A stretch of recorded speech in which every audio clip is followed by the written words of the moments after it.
مرحبا بكم في مطبخ منيرة أم يقين. ما تنسوش الاشتراك في القناة وتفعيل الجرس باش كل مرة ونهبط فيديو جديد يوصلكم الإشعار، وإن شاء الله مشاهدة طيبة للجميع.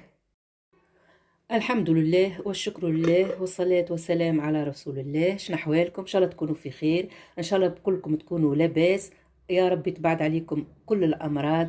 إن شاء الله تكونوا كلكم بخير، آمين يا رب العالمين.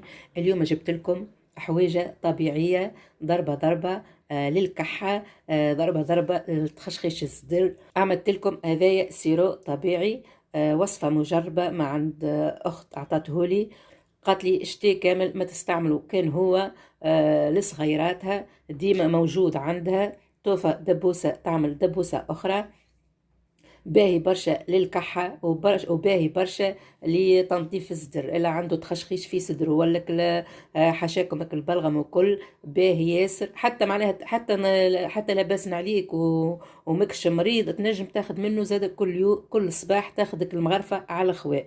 حاجة طبيعية ونافعة 100%. ما نطولش عليكم ونخليكم مع الفيديو.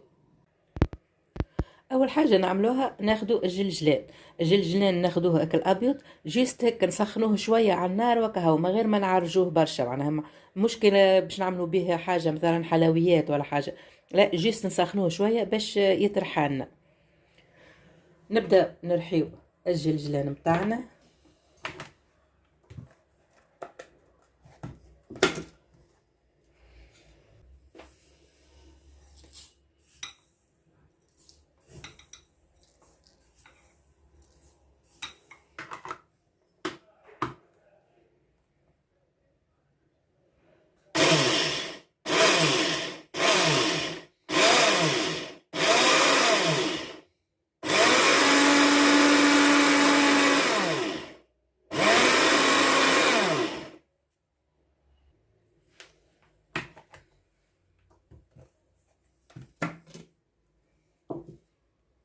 نرحيوه كي من هكا يبدا غبره، من غير ما معناها من غير ما يقر زيتو، جيست هكا يولي غبره وكهو.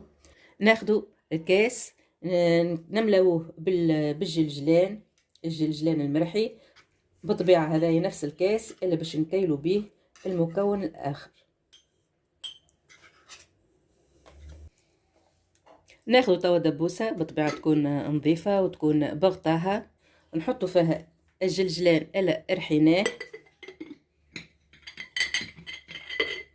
كما قلنا توا. نفس الفنجان باش نكيلو به الزيت، يكون زيت زيتونة.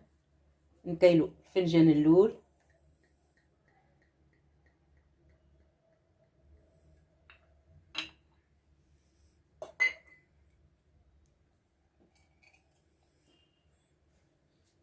وهذا الفنجان الثاني.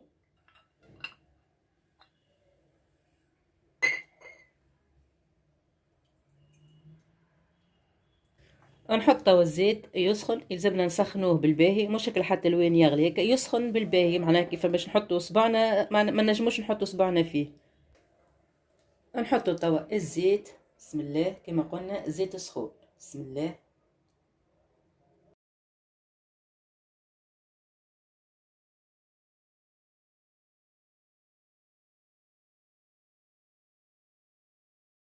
وتوا نحطو معاه العسل، عسل بطبيعة ماذا بينا يكون عسل حر. هذه المغرفة الأولى، كما شفتوا العسل جامد خاطر الدنيا باردة. وهذه المغرفة الثانية، نحركوهم في بعضهم بالباهي ونحلو أكل عسل في وسط الجلجلان والزيت. نغطي توا الدبوسة ونخليه عادي هكا في الكوجينة، ما نحطوش في الفريجيدير، على الرخامة. من عاش من غدوة الصباح نتفقدوا السيرو متاعنا. وتو بعد ما تعدات ليلة كاملة، نهار كامل وليلة كامل حسيلواني، خاطر عملته امس الصباح واليوم الصباح نفس الوقت معناها اللي بديت فيه امس. اغزروا الجلجلان كيفاش اهبط اللوطة هذايا والزيت اطلع الفوق. نحلو توا دبوستنا، توا هذايا جاهز للاستعمال. ناخدو مغرفة، اغزروا الزيت كيفاش طالع الفوق.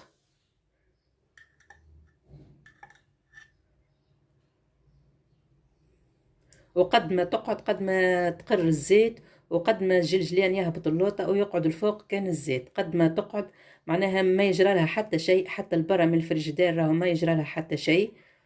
هناخذ المغرفة هذه خاطر راني مستبردة وعندي الكحة.